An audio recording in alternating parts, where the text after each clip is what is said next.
Apologies for the delay in starting. There were some interviews going outside and we didn't really want my Yorkshire twang to go over the top of the interview. I hope you're all feeling invigorated and lively. A few of you are probably with me this morning, stood outside the hotel at 5 in the morning as the alarm bells were ringing, and the thought of rushing down there and seeing everybody in their skimpies might attract some.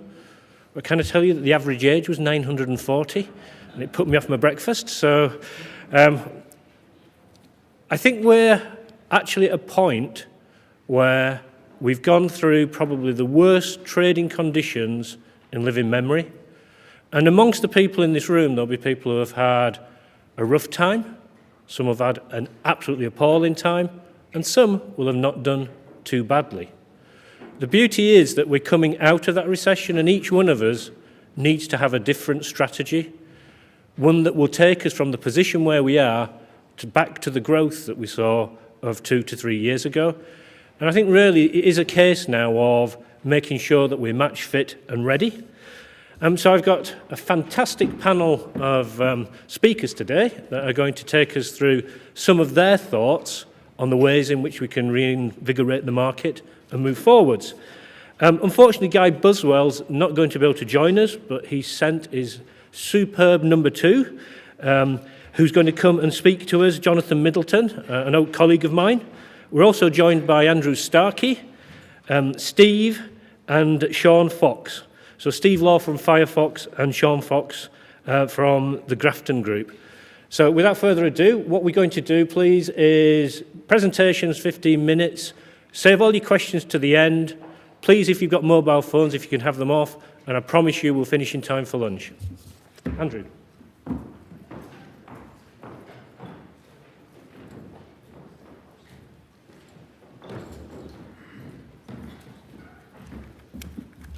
Dick had introductions for all of us, but he decided not to bother.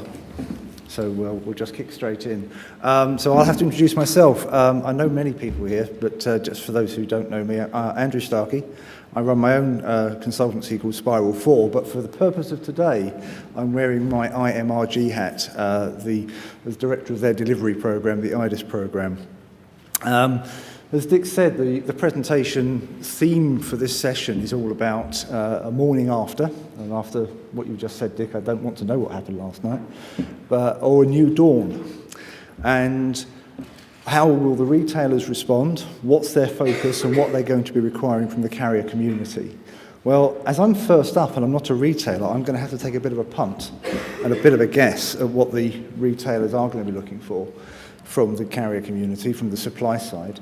And I'm going to just have a bit of a punt and say I think it's going to be around the area of keep my customers happy, help me drive down my costs, help me to create new consumer confidence, because when we get a recession, that's what hurts. The consumers get a little bit twitchy about life. And help me build back my business. And then after lunch, we'll do something else. You know, it's not a big ask from the carrier community, but that's what we're going to do. Appropriately for a new dawn, I'm going to be talking about a gold standard. And I've been asked to come up today and talk to you about defining the gold standard for home delivery as we come out of the recession. I'm actually going to go a stage further than that, and with your indulgence, I'm going to announce the launch of the gold standard for home delivery. It's not what you've heard this morning. Those who are here this morning, we're hearing what we think we should be doing. I'd like to position this as something that we can actually do and that we can actually embrace to help retailers to fight their way back into a more profitable trading position. It's designed by the industry, and I look around the room and I can see many of the suspects who worked with me on this, so you can all hide your faces in shame if no one likes it. And it's about delivering cost control, consumer confidence, and business growth. We saw this morning from the presentations that good delivery can drive online retail sales, and that's what this is all about. Forgive me, we're not here to promote any one organisation, and I know most people will know what IMRG is and does, But I did speak to one person over the coffee break who didn't, so for the benefit of that person, if nobody else, I just need to do this one slide. So forgive me the indulgence. Many of you will know, but we're a member organisation and whose sole purpose is to maximise the commercial potential for online sales and all of its stakeholders.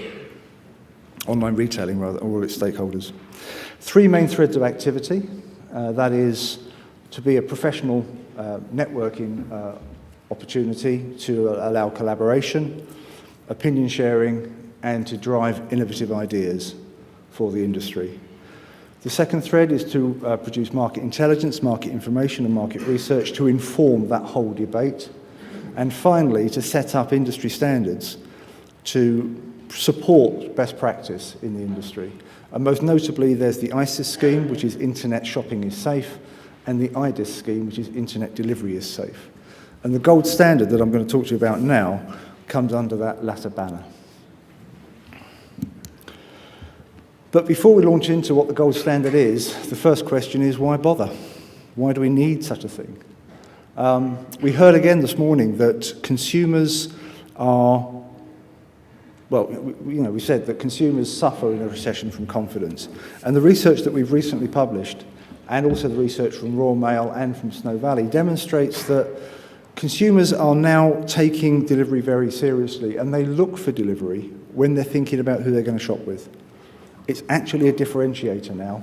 If a retailer can demonstrate right up front that they've got a very good delivery offering, that's like walking through the shop door and liking what you see. You carry on in and you carry on shopping.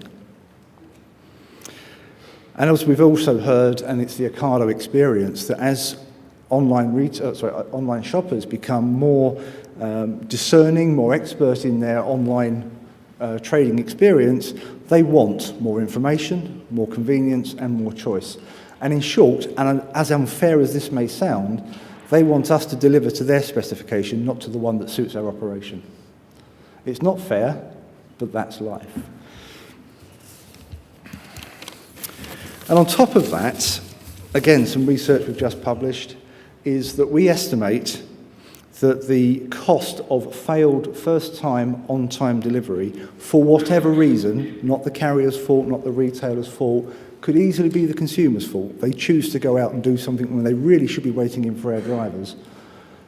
The cost of that failure is between 800 million and £1 billion a year to the UK industry. Put it another way, that's 70 pence for every parcel that we carry that we could avoid in terms of cost. And put it another way, for every 1% improvement in on-time delivery performance, we can save £65 million. So there's a need to do something about it. And Walter said this morning, we've tried very hard, and over the last 5-10 years made great strides in getting delivery performance better and better. But there's still this gap. And consumers' perception is that 17 out of every 100 orders are not delivered to their expectation. And that's what drives this cost. So, the IDIS gold standard. It's an evolution of the IDIS Charter. And the IDIS Charter is simply a mark that signifies a retailer's intent to offer a good delivery service. The gold standard goes further than that. It actually demonstrates the absolute ability for that retailer to give that good service right at the outset. What the gold icon signifies is that that retailer, across all of its product range, provides a strong possibility of first-time, on-time delivery, regardless of the customer's delivery circumstances. So whether the customer's out at another location, that retailer can get the goods to them when they want them. And that's what the gold icon stands for. And when the gold icon is shown on a retailer's site, that's what it's going to be telling the consumer. You can trust in our delivery. And as we've already seen in the earlier slides, consumers actively look for that assurance before they even start to browse. So this is what gets them through the retailer's online door.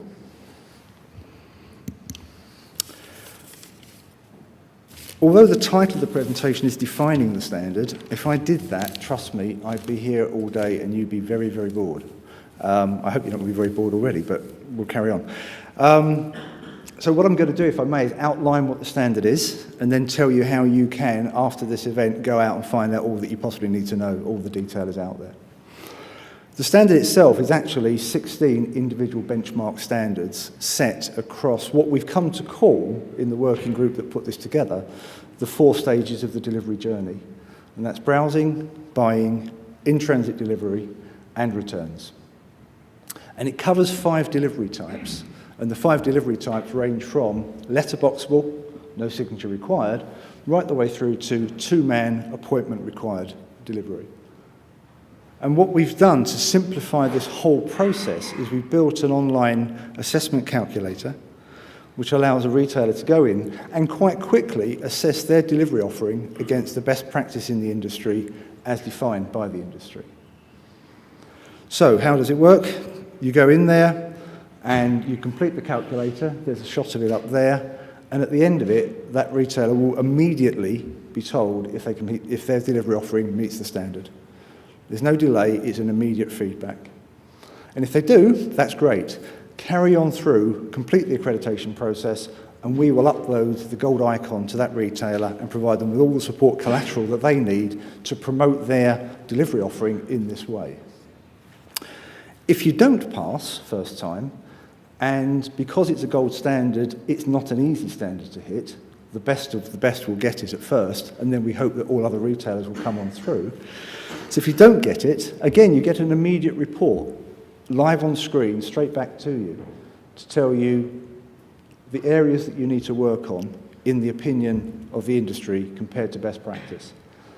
And that report will be specific to say it's that benchmark, that's the level you should aspire to, and then it would immediately link through to a set of support tools to take the industry forward or take that retailer forward to find the solutions that they need.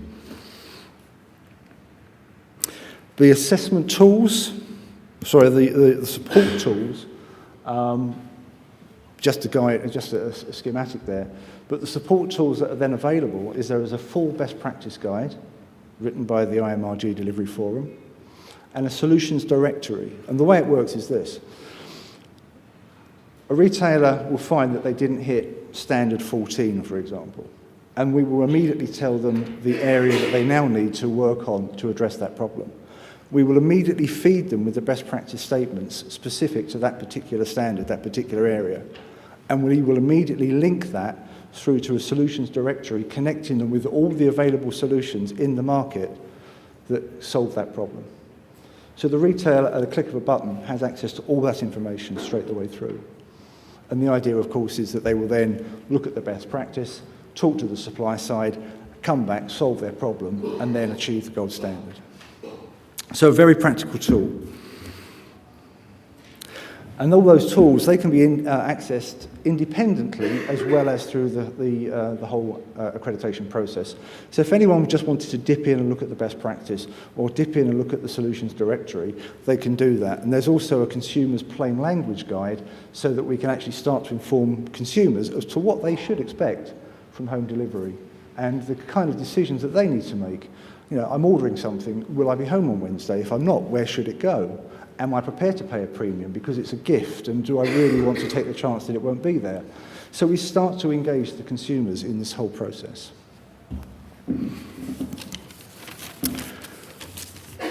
But that takes care of consumers. You know, we're now giving consumers the icon that gives them helps them to make an informed choice, and we give them backup information to educate them as to the whole process.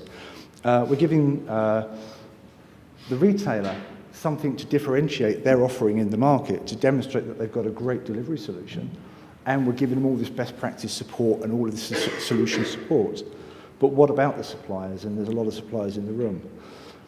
Well, what we've already started to do is to populate the solutions guide, and what we would like to invite any supplier to have a look at the standards that we've set.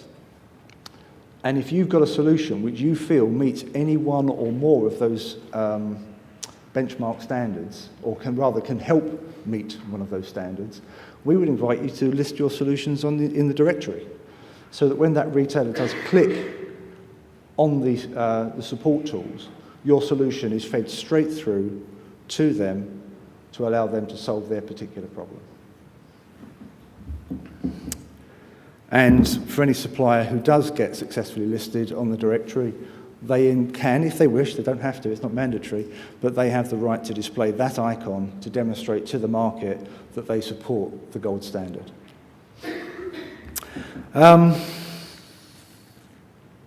The only difference between, or and it's a big difference, the difference between this and, or this icon and the retailer icon is we won't accredit this. IMRG doesn't think it's appropriate, we're not placed to judge a solution, a supplier solution on behalf of the market.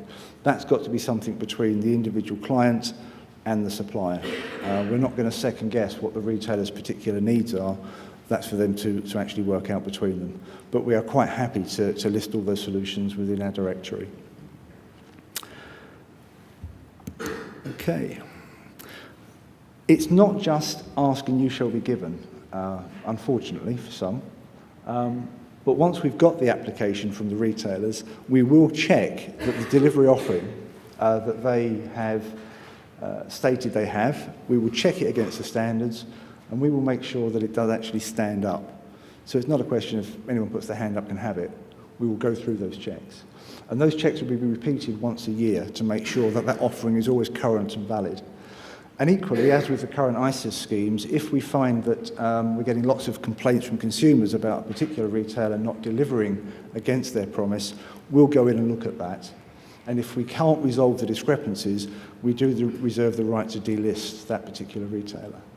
Similarly with the suppliers, although we won't accredit and we won't recommend and we don't do a great deal of investigation, if we start getting lots of complaints from about a gold listed supplier that from retailers and from consumers that solution doesn't do what it says on the tin, it fails the Ron-Seal test, then again we'll try and resolve it, but if we can't, we reserve the right to delist. So it's for the market to actually back up its own promises. Okay, so bringing it to a close, we believe that what the gold icon and the gold standard does is for the first time it starts to signal to the market that a particular retailer, supported by particular suppliers, are striving to achieve this high standard. It's very clear and it's very obvious. The icon would sit on a site and very clear to the consumer that this is an excellent delivery offering. But as we come out of recession, this is only one tool that we think that the market can use, but we would like to think it's an important tool. And where we see it going is that we're getting a lot of interest now, and there's a lot of interest from cross-border online retail, other jurisdictions, and the EU is pushing toward developing certain standards around efficiency in all sorts of areas, delivery included. So as we come out of recession, we'd like to think that this icon and the ability to showcase our retailers and our suppliers as being the best in the business gives us a great opportunity to move into the cross-border market and demonstrate to the rest of Europe that UK is an e-retail hub of excellence. So that's pretty well it. The launch of the gold standard was due to be formally today. We've delayed it deliberately and to get another volcano joke in, just to let the dust settle in the current media about this whole area of the volcano going off. We can't get any media space at the moment for this. And equally, there's something going on between a guy called David and Gordon and Nick, and we want to get that out of the way before we go into promoting this one, because this is very much about promoting it to the consumers and, importantly, the marketing community within the retailers. We all know how important delivery is, but we want to make sure that the marketeers are pushing this as a key differentiator for their sites. So all of the references I've given today, all of the reports and the links to the live sites are all here. So what I would invite you to do, just to get ahead of the game, is go on to IDIS Gold and go on to the supplier listing, have a look at it and see what you think. And happy to help anyone who needs it. Thank you very much.